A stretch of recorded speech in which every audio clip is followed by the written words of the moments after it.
श्रवण कुमार की कथा। यह कहानी त्रेता युग की है। उस समय श्रवण कुमार नाम का एक लड़का था। उनके माता पिता अंधे थे और श्रवण कुमार को उनके पालन पोषण में कई कठिनाइयों का सामना करना पड़ा। श्रवण कुमार बचपन से ही अपने माता पिता का बहुत सम्मान करते थे। श्रवण कुमार जैसे जैसे बड़े हुए, घर की जिम्मेदारी उनके कंधों पर आ गई। वह रोज़ सुबह उठकर सबसे पहले अपने माता पिता के नहाने के लिए झील से पानी लाते थे। इसके बाद वह तुरंत जलाऊ लकड़ी लेने जंगल में चले जाते थे। फिर वह जलाऊ लकड़ी लेके आते और अपने माता पिता के लिए खाना बनाते थे। श्रवण कुमार को इतनी मेहनत करते देख उनकी माँ ने उन्हें हमेशा रोका। वह कहती थी, श्रवण बेटा, तुम यह सब अकेले क्यों कर रहे हो? इसके बजाय तुम्हें थोड़ा आराम करना चाहिए। अपनी माँ की ये बात सुनकर श्रवण कुमार कहते थे, नहीं माँ, मैं ये सब तुम्हारे लिए। तुमने अपने माता पिता के लिए कितनी मेहनत की है, इसके विपरीत मैं खुश हूँ। श्रवण कुमार की ये बातें सुनकर माँ खुश होती थी। वह हर दिन भगवान से प्रार्थना करती थी कि हे भगवान, हर माता पिता को श्रवण कुमार जैसा देखभाल करने वाला पुत्र दे। श्रवण कुमार के माता पिता नियमित रूप से भगवान की पूजा करते थे। वह उनके लिए फूल और अन्य धार्मिक सामान लाते थे। फिर बिना देर किए वह स्वयं अपने माता पिता के साथ पंथ में शामिल हो जाते थे। श्रवण कुमार धीरे धीरे बड़े हुए और घर के कामों को पूरा करके काम पर चले गए।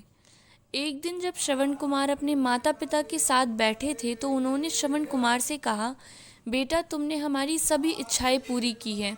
अब हमारी एक ही इच्छा है जिसे पूरी करनी है। यह सुनकर श्रवण कुमार ने उनसे पूछा, कौन सी इच्छा बची है जिसे आप पूरा करना चाहते हैं? मैं आपकी सभी इच्छाएं पूरी करूंगा। इस पर श्रवण के पिता ने कहा, बेटा, अब हम बूढ़े हो चुके हैं और मरने से पहले तीर्थ यात्रा करना चाहते हैं। अपने माता पिता की बात सुनकर श्रवण कुमार सोचने लगे कि उनकी इच्छा कैसे पूरी की जाए। तब श्रवण कुमार को एक विचार आया। वे तुरंत बाहर गए और वहां से 2 बड़ी टोकरियां ले आए। लकड़ी के एक मजबूत टुकड़े से मोटी रस्सी से 2 टोकरियां बांधकर कावड़ बनाया जाता था। तो श्रवण ने अपने माता पिता को उस कावड़ी पर बिठाया। इसके बाद उन्होंने कंधे पर कावड़ लेकर तीर्थ यात्रा की। लगातार कुछ दिनों तक वह अपने माता पिता को एक एक करके सभी पवित्र स्थानों पर ले जाने लगे। इसी बीच श्रवण कुमार अपने माता पिता से मिलने प्रयाग से काशी गए। श्रवण कुमार भी अपने माता पिता को उन जगहों के बारे में बताते थे, क्योंकि वह उस दृश्य को अपनी आंखों से नहीं देख सकते थे। बच्चे की मेहनत देखकर उनके माता पिता बहुत खुश हुए। उन्होंने एक दिन श्रवण कुमार से कहा, बेटा, हम इसे नहीं देखते हैं, लेकिन हमें इसके लिए कभी खेद नहीं होता है। आप हमारे लिए हमारी आंखें हैं। जिस तरह से आप सभी पवित्र स्थानों की कहानी बताते हैं और हमें उनके दर्शन दिखाते हैं, यह ऐसा लगता है कि हम प्रभु को अपनी आंखों से देखते हैं। माता पिता की बात सुनकर श्रवण कुमार ने कहा, ऐसा मत कहो, कभी बच्चों पर बोझ नहीं होते, यही बच्चों का धर्म है। एक दिन श्रवण कुमार अपने माता पिता के साथ अयोध्या में विश्राम के लिए रुके। तब उनकी माँ ने पानी पीने की इच्छा जताई। श्रवण कुमार ने पास में एक नदी देखी।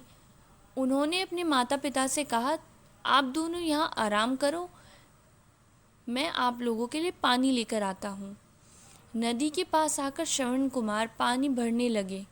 अयोध्या के राजा दशरथ भी शिकार के लिए इस जंगल में आए थे। पानी में हलचल की आवाज़ सुनकर उन्हें लगा कि कोई जानवर पानी पीने आया है। आवाज़ सुनकर उन्होंने बिना देखे ही तीर छोड़ दिया। दुर्भाग्य से उनका बाण श्रवण कुमार पर लगा। वह चिल्लाए। तीर लगते ही इसके बाद जब राजा दशरथ अपने शिकार को देखने गए तो श्रवण कुमार वहां थे।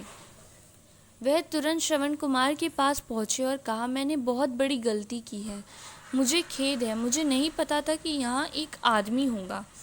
इस गलती का पश्चाताप करने के लिए मैं क्या करूँ, मुझे माफ़ कर दो।